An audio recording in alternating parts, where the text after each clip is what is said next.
साथ ही मुंशी रहमत का कलम दान गया, साथ ही मुंशी रहमत का कलम दान गया। और उन्हें जाना उन्हें माना, न रखा गैर से काम। उन्हें जाना उन्हें माना, न रखा गैर से काम। लिल्लाहिल हम्द, मैं दुनिया से मुसलमान गया। लिल्लाहिल हम्द, मैं दुनिया से मुसलमान गया। जो बातें अच्छी लगे उस पे आप मोहब्बत के साथ सुबहान अल्लाह, अल्हम्दुलिल्लाह, माशा अल्लाह कहते रहें ताकि आपको सवाब भी मिलता रहे। क्योंकि मैं तकरीर भी बोलता हूँ तो सुबहान अल्लाह माशा अल्लाह बहुत ज़्यादा कहलवाता नहीं, लेकिन जब आप जलसे में तशरीफ़ रखे हुए हैं तो आप अपनी ज़बान से जब बोलते रहेंगे तो आप के नामे आमाल में नेकियां लिखी जाएंगी। अल्लाह तबारक व तआला कुरान मुक़द्दस में इरशाद फरमाता है, या अय्युहल्लज़ीना आमनू आमिनू, ऐ ईमान वालो ईमान रखो अल्लाह और उसके रसूल पर। बेशक ईमान रखो अल्लाह और उसके रसूल पर। तो ईमान है क्या चीज? ईमान कहते किसे हैं? ईमान का मतलब क्या है? तो हकीकत में ईमान मेरे मुस्तफा जाने रहमत सल्लल्लाहु तआला अलैहि वसल्लम से सच्ची अकीदत और मोहब्बत रखने का नाम ईमान है। और मेरे मुस्तफा जाने रहमत सल्लल्लाहु तआला अलैहि वसल्लम के लाए हुए शरीयत के कानून पर अमल करने का नाम ईमान और मुसलमान है। बेशक सुभान अल्लाह। हजरत अनस बिन मालिक रज़ी अल्लाह तआला अन्हु हदीस पाक में बयान करते हैं, नबी कौनैन सल्लल्लाहु तआला अलैहि वसल्लम ने इरशाद फरमाया, ला युमिनु अहदुकुम हत्ता अकूना अहब्बा इलैहि मिन वालिदिही व वलदिही वन नास अजमईन। सरवरे दो जहां सल्लल्लाहु तआला अलैहि वसल्लम ने इरशाद फरमाया कि कोई शख्स उस वक्त तक मुसलमान नहीं हो सकता है जब तक कि मैं उसके माँ बाप, उसकी औलाद, उसकी कमाई हुई दौलत, यहाँ तक कि उसके जान से भी ज्यादा वो मुझसे मोहब्बत ना करने लगे, वो मुझसे मोहब्बत ना करने लगे, कोई उस वक्त तक हरगिज मुसलमान हो ही नहीं सकता है। हजरत अल्लामा शेख अब्दुल हक मुहद्दिस देहलवी रहमतुल्लाह अलैह अपनी किताब में लिखते हैं कि रोजाना सूरज निकलने से पहले 70,000 फरिश्ते जमीन पर उतरते हैं और मेरे मुस्तफा जाने रहमत सल्लल्लाहु तआला अलैहि वसल्लम के कब्र अनवर का तवाफ करते हैं, मेरे मुस्तफा पर दुरूदो सलाम अर्ज करते हैं। और शाम के वक्त वो फरिश्ते आसमान पर चले जाते हैं और फिर शाम के वक्त 70,000 फरिश्ते जमीन पर उतरते हैं और मेरे मुस्तफा पर दुरूदो सलाम अर्ज करते हैं, मेरे मुस्तफा के कब्र अनवर का तवाफ करते हैं। और ये सिलसिला 10-20 सालों तक नहीं बल्कि कयामत तक चलता रहेगा। अल्लाह तबारक व तआला ने मेरे मुस्तफा को वो मकाम अता फरमाया है, वो मर्तबा अता फरमाया है। इमाम अहले सुन्नत आला हजरत अजीमुल बरकत बड़े अच्छे अंदाज में अर्ज करते हैं कि सरवर कहूँ कि मालिको मौला कहूँ तुझे, सरवर कहूँ कि मालिको मौला कहूँ तुझे, बागे खलील का गुले सेबा कहूँ तुझे। और लेकिन रज़ा ने खत्म सुखन इस पे कर दिया, लेकिन रज़ा ने खत्म सुखन इस पे कर दिया, खालिक का बंदा खल्क का आका कहूँ तुझे। सुभान अल्लाह, सुभान अल्लाह, जिंदाबाद। खालिक का बंदा खल्क का आका कहूँ तुझे। मुअज्जज़ सामईन किराम, नबी कौनैन सल्लल्लाहु तआला अलैहि वसल्लम पैगंबर इस्लाम ने हम सबको ईमान जैसी दौलत अता की है। इस दुनिया में हमारी और आपकी कोई पहचान है कि हम मुसलमान हैं तो नबी कौनैन सल्लल्लाहु तआला अलैहि वसल्लम के सदक़े में मिली। नमाज, रोजा, हज और ज़कात जो मुसलमानों के ऊपर फर्ज है, यह इस्लाम की बुनियाद है, इस्लाम की जड़ है।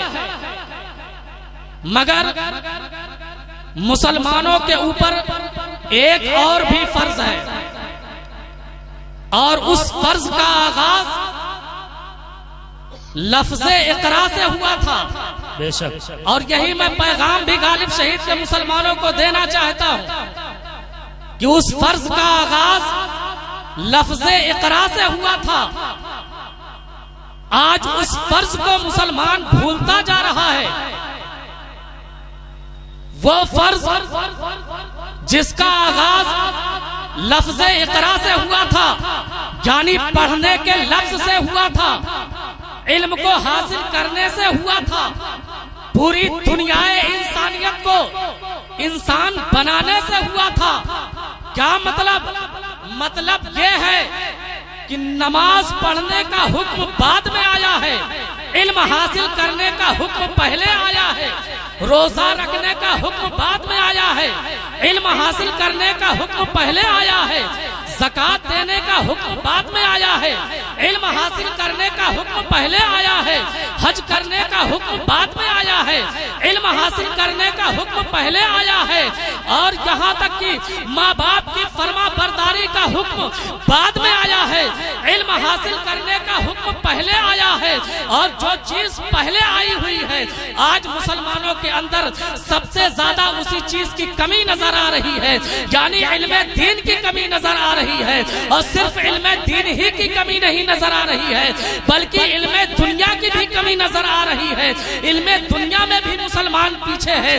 डॉक्टर इकबाल ने कहा था कि हैरत है उस कौम पर तालीम और तरक्की में है पीछे, हैरत है कि तालीम और तरक्की में है पीछे, हैरत है कि तालीम और तरक्की में है पीछे, जिस कौम का आगाज इकरा से हुआ था, जिस कौम का आगाज इकरा से हुआ था। मुअज्जज़ सामईन किराम,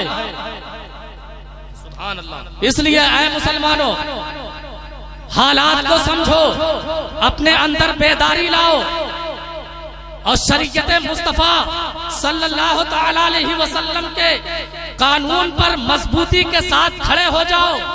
अपने रुपए पैसे को बचा करके अपने बच्चों को आला तालीम दो, अपने बच्चों को पढ़ाओ, अपने बच्चों को कुरान की तालीम दो, अपने बच्चों को हाफिज़े कुरान बनाओ, अपने बच्चों को आलिमे दीन बनाओ, अपने बच्चों को कारिए कुरान बनाओ, अपने बच्चों को दीन की तालीम देने के साथ साथ अपने बच्चों को दुनिया की भी तालीम दो, अपने बच्चों को डॉक्टर बनाओ, अपने बच्चों को इंजीनियर बनाओ, अपने बच्चों को प्रोफेसर बनाओ, अपने बच्चों को IAS कराओ, अपने बच्चों को वकील बनाओ, अपने बच्चे को जज बनाओ, अपने बच्चे को अच्छा लीडर बनाओ।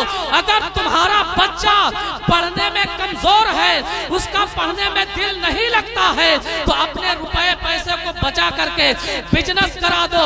आज क्यों मुसलमान पढ़ाई और बिजनेस के मैदान में उतरने की कोशिश नहीं कर रहा है, जबकि मुसलमानों को जरूरत है कि मुसलमान अपना खुद का स्कूल खोले, मुसलमान अपना खुद का कॉलेज बनवाए। इसलिए ऐ मुसलमानों, अपने रुपए पैसे को बचा करके अपने बच्चों को आला तालीम दो।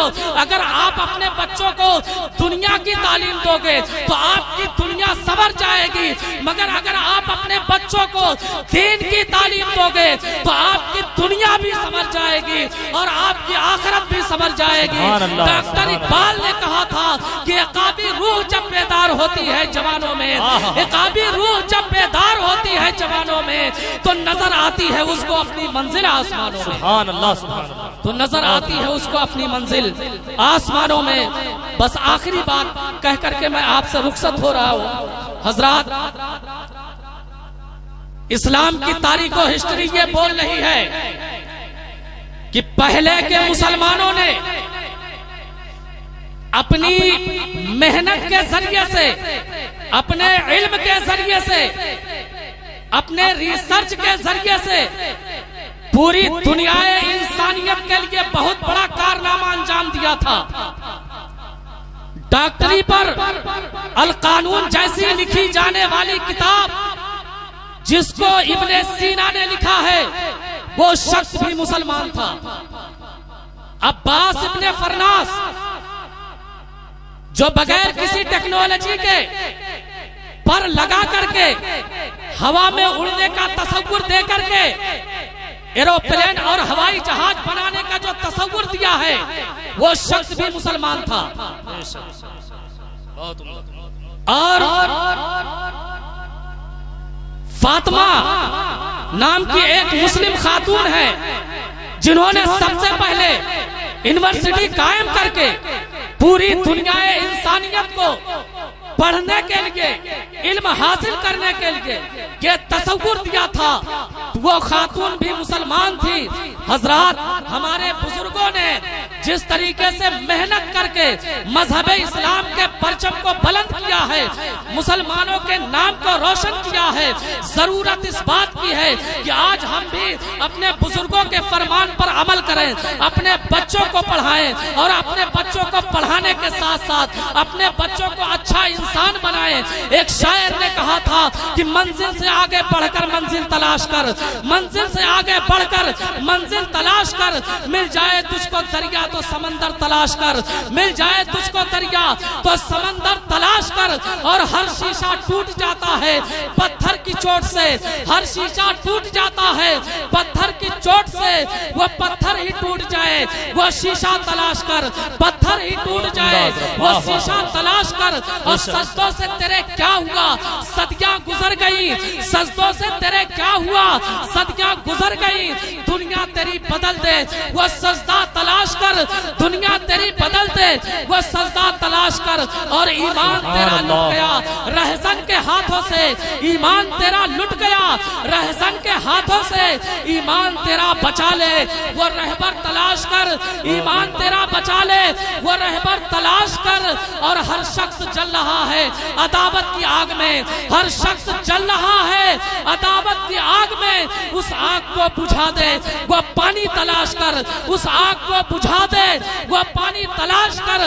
और करके सवार ऊंट पे अपने गुलाम को, करके सवार ऊंट पे अपने गुलाम को, जो खुद ही पैदल चले वो आका तलाश कर, जो खुद ही पैदल चले वो आका तलाश कर। मुअज्जज़ सामईन किराम, हम मेरी आप हजरात से गुजारिश है कि आप हजरात नमाजों की भी पाबंदी करें। आपकी मस्जिदें जो खाली हैं इसके जिम्मेदार आप हैं, आपसे सवाल किया जाएगा, इसलिए अपनी मस्जिदों को आबाद करें, अपने बच्चों को आला तालीम दें और आला तालीम देने के साथ साथ माँ बाप का अदब एहतराम भी आप अपने बच्चों को सिखाएं और सिखाने के बाद एक अच्छा इंसान बनाएं। मौला तबारक व तआला की बारगाह में दुआ है कि हम सभी मुसलमानों को एक बनाए, नेक बनाए, नेक काम करने की तौफीक अता फरमाए।